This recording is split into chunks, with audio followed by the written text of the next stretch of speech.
And Christopher was coming from a point of not speaking at 2.5 to a year later, where we are now, to not being able to shut up. It's been an amazing year for him.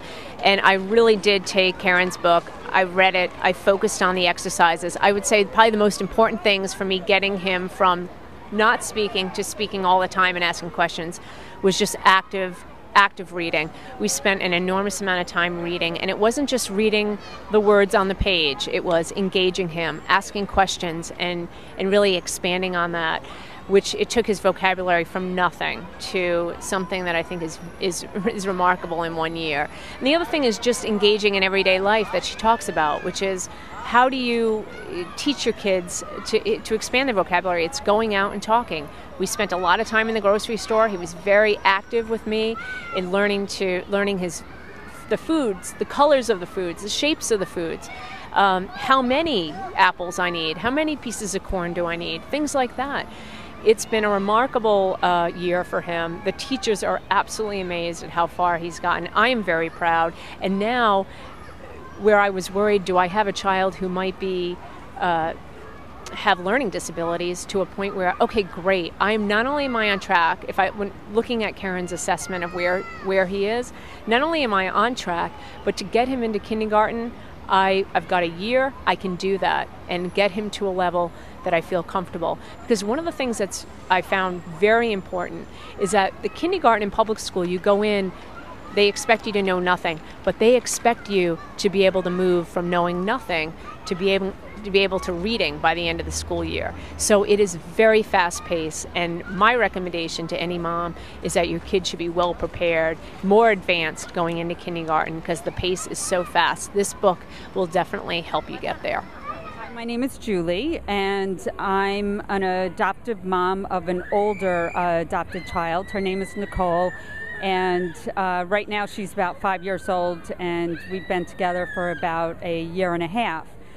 So as you can imagine, we've been trying to get up the learning curve, and as a result of Karen's book, we've been able to take some nuggets from there, which has really helped us, especially when it comes to reading and talking and the teachable moments. I can't recommend this book enough. I think, pediatricians should be giving it away to first-time parents. I think preschools should be distributing it to parents.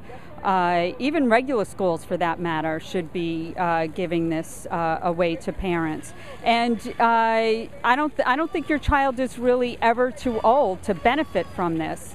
Again, my daughter is 4 when we started putting some of the practices, some of the exercises into practice, and we continue to use them as she develops. She's now 5 going on 6. My name is Jan Potter, and my daughter is Isabel, and she's 6 years old. And I recently had the pleasure of reading Karen's book.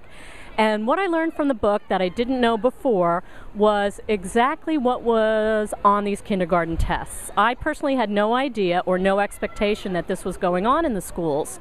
And I read the book at a time just before my daughter was going in to be tested for kindergarten. So of course I panicked. But after reading the book, I actually had a greater appreciation for the types of questions that they were going to be asking her, and I really understood what these questions were driving at and what the school was hoping to learn about her ability. The title sort of is a misnomer, testing for kindergarten if you're not going into, and actually she went to a private kindergarten, but it wasn't, you weren't being tested for admissions. You were being tested so that they could understand her level of learning and where she was at that point, so that they knew which classroom to place her in. So for me it was helpful to understand why they were testing her when it was really an open enrollment, and she didn't need testing, but that's how they placed them in the classroom, and it dictated the environment and learning environment she was going to be placed in.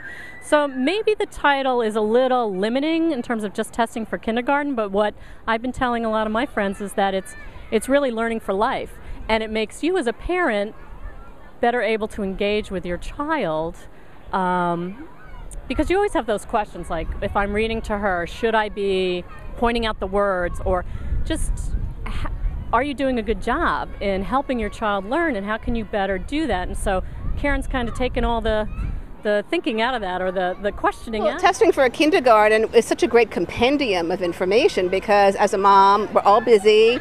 I work from home, I'm a writer, I'm on the web a lot, I'm always surfing different websites. I don't really have time to read a lot of books, read tons of magazines, and it was so great to get my hands on one book that was so clear that Karen Quinn did so much research that went into this, and if I had had it, years ago when my son was younger, it would have made his years 1 to 5 that much more productive potentially. Now he's 7, so I'm still going to put some of it to work, but I think it's so helpful just to have a source, to have the book that you can look at that was written from the heart, but also has so much valuable information, and that's Testing for Kindergarten.